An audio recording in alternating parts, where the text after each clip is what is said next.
Sabe, instabilidade econômica, ela é uma baita ameaça para os cofres públicos, né? Mas e se existisse uma espécie de escudo financeiro para proteger essa grana toda? É sobre isso que a gente vai conversar hoje. Bora desvendar a contabilidade de hedge no setor público brasileiro, uma ferramenta super poderosa para garantir estabilidade financeira. Vamos ver como isso funciona na prática. A grande questão é exatamente essa: como o dinheiro público, o nosso dinheiro, é protegido. Pensa só, entidades do governo lidam com riscos financeiros o tempo todo. É variação do dólar, flutuação de juros. Proteger esses recursos significa garantir que os serviços essenciais continuem funcionando. É algo fundamental, não tem como escapar. Ok, vamos mergulhar nisso. Os mercados financeiros são como o tempo, totalmente voláteis. E numa tempestade a gente precisa de proteção, certo? É a mesma lógica aqui. As entidades públicas precisam de um jeito de proteger seus ativos e suas dívidas desses riscos. A contabilidade de hedge é basicamente esse escudo estratégico contra a imprevisibilidade. E aqui está um ponto importantíssimo. Fazer hedge não tem nada a ver com especular ou tentar ganhar dinheiro apostando no mercado. Muito pelo contrário, o objetivo é buscar estabilidade. É fazer com que os relatórios contábeis mostrem a real estratégia de gestão de riscos, dando uma visão muito mais fiel e estável da saúde financeira da instituição. Então, vamos lá. Para entender como o hedge funciona, a gente precisa olhar para duas peças centrais desse quebra-cabeça. De um lado, temos o item que precisa ser protegido. Do outro, a ferramenta que a gente usa para proteger. A primeira peça é o item coberto. Pensa nele como qualquer coisa que deixa a entidade vulnerável a um risco financeiro. Pode ser um ativo, uma dívida ou até uma compra que ainda vai acontecer no futuro. É basicamente aquilo que a gente quer proteger da tempestade. E para fazer essa proteção, entra em cena o instrumento de hedge. Esse aqui é o nosso escudo.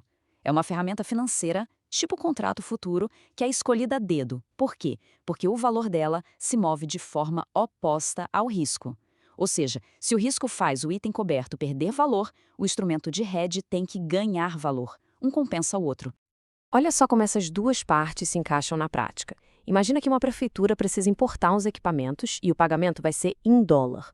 O risco, claro, é o dólar disparar e a compra ficar bem mais cara.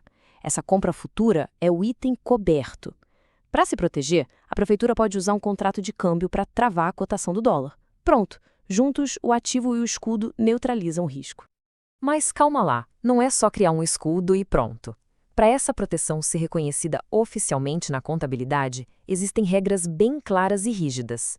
Elas existem para garantir que o hedge é de verdade e, mais importante, que ele realmente funciona como esperado. São 5 condições que não dá para pular. Primeiro, tudo tem que estar documentado tintim por tintim, desde o comecinho. Segundo, a expectativa é que o hedge seja muito, mas muito eficaz em neutralizar o risco. Terceiro, se a proteção é para algo que vai acontecer no futuro, essa transação tem que ser praticamente garantida. Quarto, tem que ser possível medir essa eficácia de forma confiável. E por último, essa eficácia precisa ser checada o tempo todo. Se não cumprir tudo isso, as regras especiais de contabilidade simplesmente não valem. Bom, assim como não existe um único tipo de tempestade, também não existe um único tipo de risco financeiro. E para cada um deles é preciso um escudo específico. Exato. E para cada tipo de risco, existe uma estratégia de proteção que faz mais sentido. Basicamente, a gente pode pensar em 3 grandes estratégias.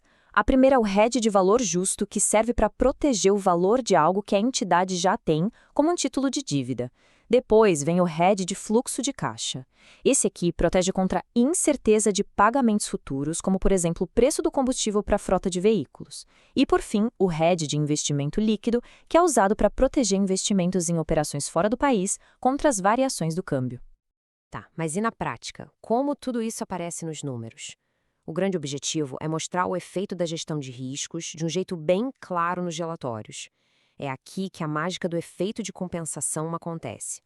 Vamos imaginar o cenário. O risco se tornou realidade.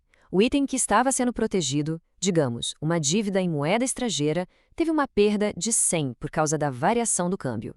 Mas, lembra do nosso escudo? O instrumento de hedge foi criado exatamente para isso. Ele se moveu na direção oposta e gerou um ganho de 100, compensando direitinho aquela perda.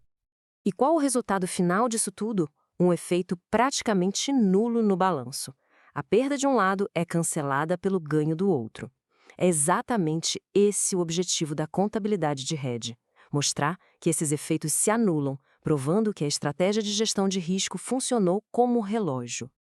Então, para a gente amarrar tudo, contabilidade de hedge é sobre gerenciar riscos e não sobre lucrar.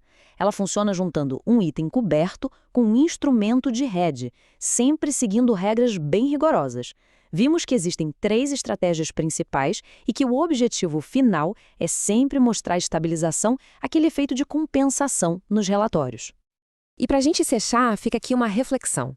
No mundo cada vez mais volátil, a capacidade do setor público de gerenciar seus riscos de forma transparente e eficaz, usando ferramentas como o hedge, não se torna um pilar absolutamente essencial para a confiança da sociedade na governança financeira do país?